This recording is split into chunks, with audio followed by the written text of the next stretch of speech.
nga kining mga tao ni Lagdameo. Si Lagdameo bangag. Tingnan daw siya, gobernador.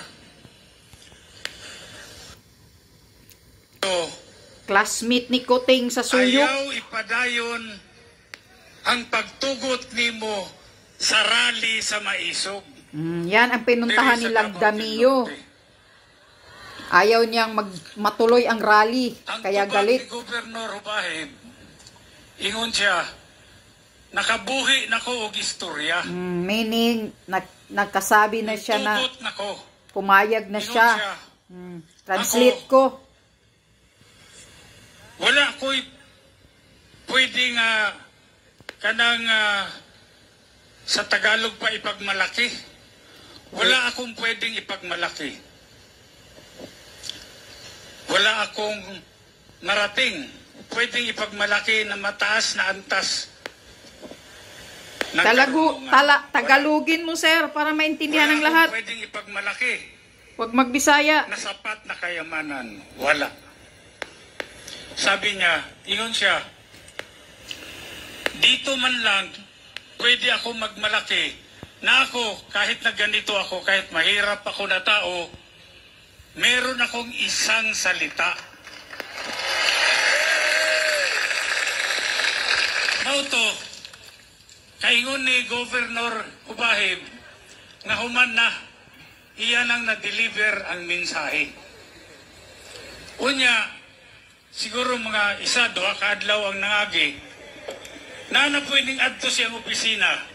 Ingon nga, Gobernador,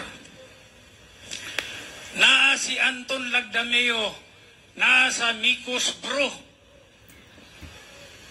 Gusto kaniya istoryahon.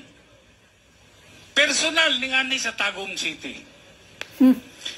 Ang tubag ni Gobernador Edwin Hubahib, nakakita ba mo sa tao nga naglinya sa akong opisina? Kana, alas 6 pa lang sa kabuntagon, daan na diha, naglingkod, naghulat. Tungod kay naan na yung mga problema nga giatubang. Correct. Unahin niya ang tao. Iyon siya. Constituent niya. Ako sa silang atindihon. At kaysa sa iyo bangag Lagdameo. Kay dugay nga naghuwat sa kuha. Correct. Unahin talaga ang constituent. Mga tao. Wala niya adto si Lagdameo. Galit. Sa Micos Bro. Kaya galit si Lagdameo. Mao to ang hinungdan kung ngano nga nasuko si Lagdameo tungod kay gibastos daw siya sa gobernador. Ang ingon ni Lagdameo, unsa man ang gobernadora na kaya man kong bastuson. Binastos ba? Moto ingon siya nga kung bastusin ka talaga kay bangag ka. Hangyo, ato na lang. Ano daw? Ato na daw? Mauna mga igsuon ko ang kamaturan kung ngano nga ilang gipangitaag paagi si Gobernador Edwin Hubahib aron masuspend. Kaya pala sinuspende. Ang nag-issue sa suspension kining Executive Secretary na si Lucas Bersamin. Iyong kung sa may iyang katungod nga appointed lang gani siya. Di mo na elected official. Appointed lang na ang gitangtang elected official nga maoy gipili sa katauhan sa Davao del Norte nga mamahimong gobernador. Correct. Pastilan. Ingon lagi ko, maayo unta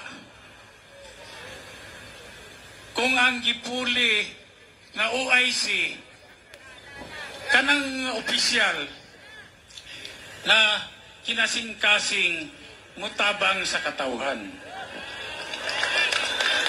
Ang problema, ang gipuli, ang pinalit na opisyal, kawatan. Kaingon na ko nga AX lang ang kawaton. Karon, hasta ang bangko sa gobernador gikawat na. Pati posisyon, upuan ng gobernador ninakaw na. Yun ang ibig sabihin. Dining tungura, mainomdom ko sa mga pulong ni kanhing atong artista no nga asawa ni Fernando Po Jr., si Susan Roses. Iyon siya,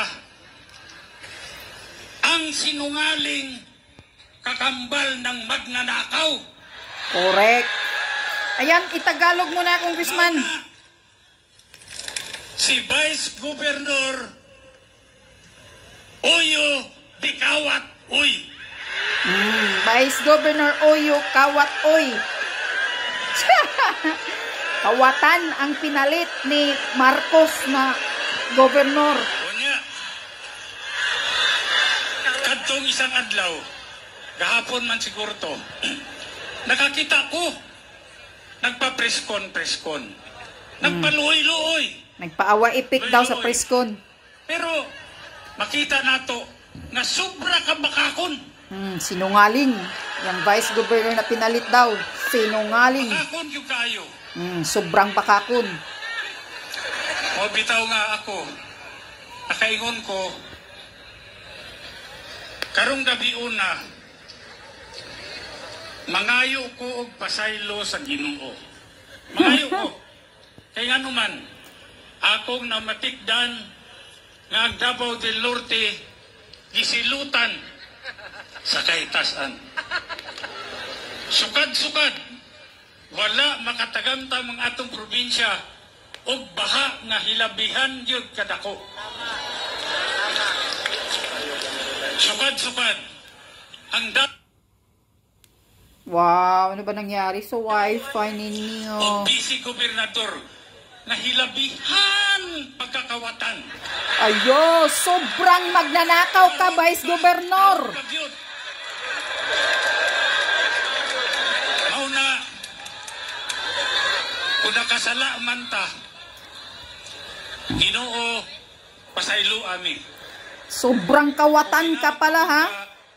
Na imong hikapon, ug may mayan, ang tagsa-tagsa namo kakasing-kasing.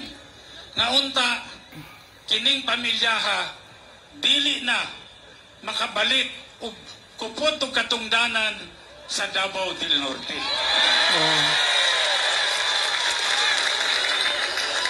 Lamdagi Ginoo ko ang alimpatakan sa matag usa kanamo. Aron sa ingon makasabot kami sa mga baka na gihimo niini mga tawhana.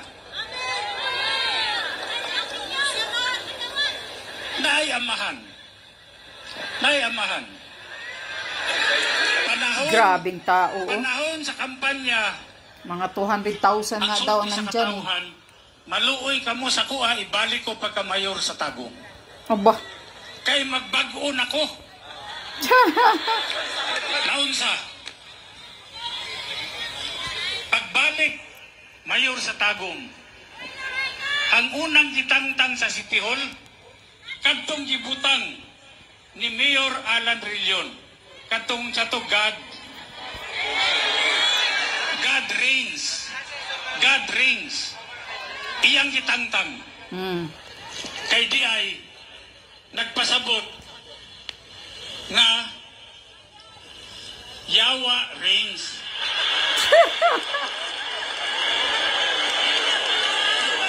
Paglingkod niya pagka-mayor sa Dakbayan sa Tagum, unsa bay gihimo?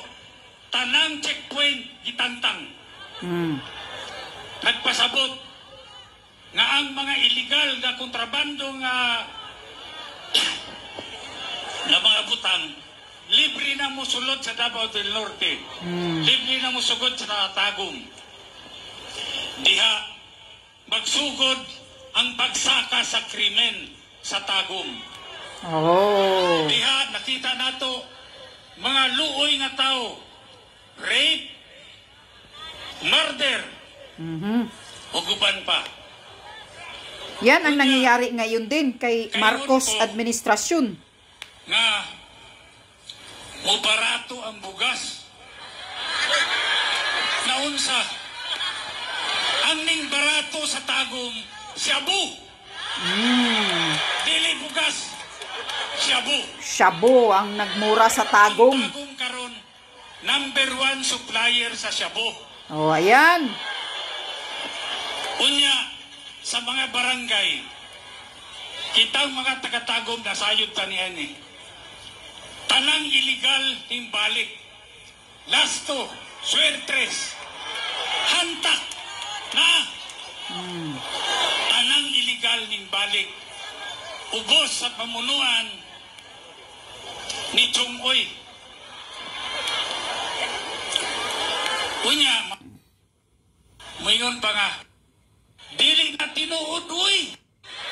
Dili na tinuod, uy! Pastilan.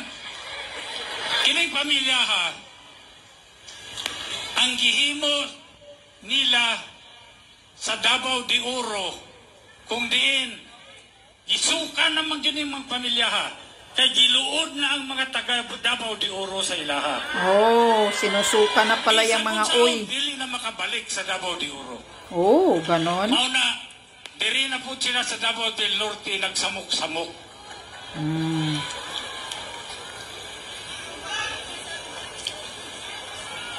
Pastilan. Dako gyud siguro tagsala. Kay gisilutan man ang probinsya sa Davao del Norte. Apan unta pasayloon ta sa Ginoo. Kay base yung pag-abot sa eleksyon, maatik na punta. Yan ang problema. Magpauto na naman pag eleksyon. Sama sa pag-atik sa ato sa presidente sa Pilipinas. Nabudol-budol ta.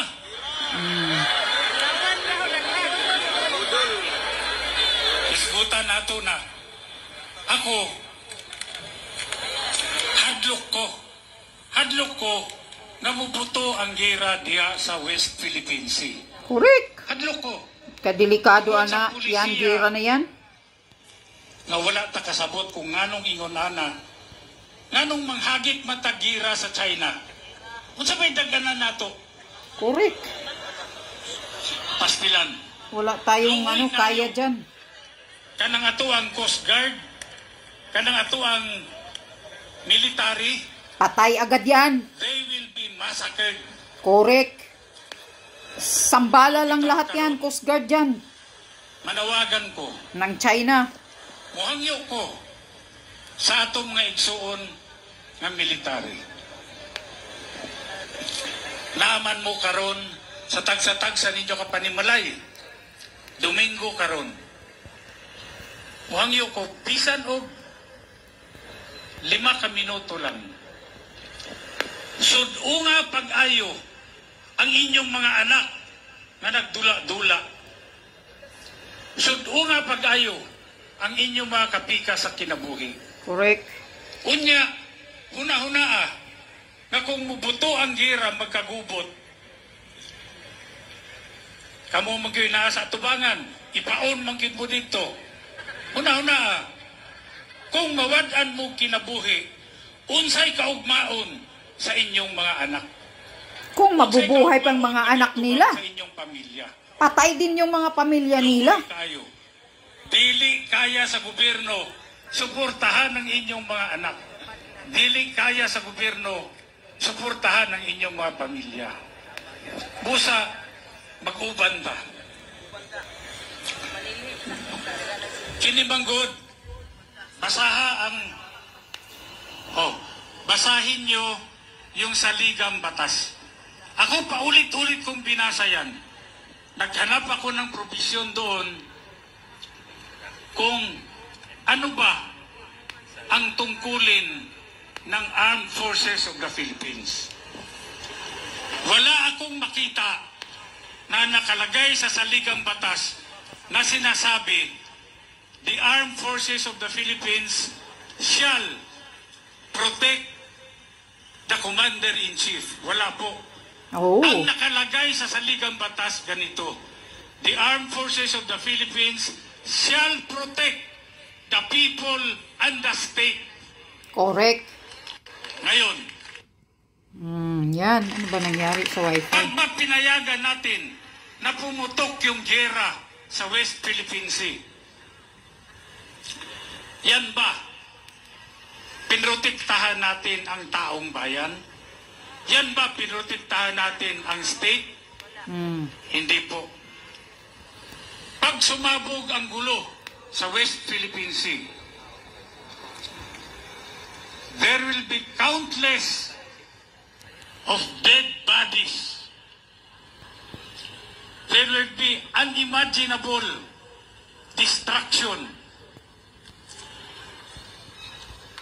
Famine, hunger, mangyayari po yan. Correct. Kanya bago mangyari lahat, nakikiusap ako sa inyo.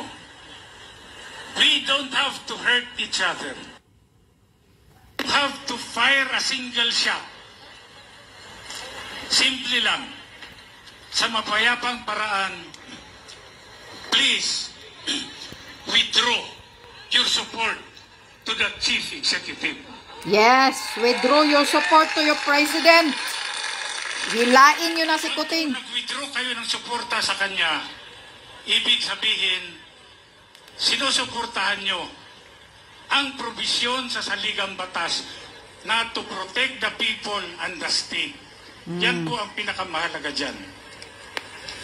Pag po nag-withdraw kayo ng suporta sa kanya, wala na siyang ibang magagawa kundi bababa sa pwesto.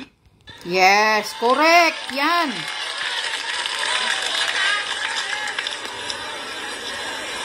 Gusto mo manaog si Bobo Marcos? Bobo Marcos. Bobo.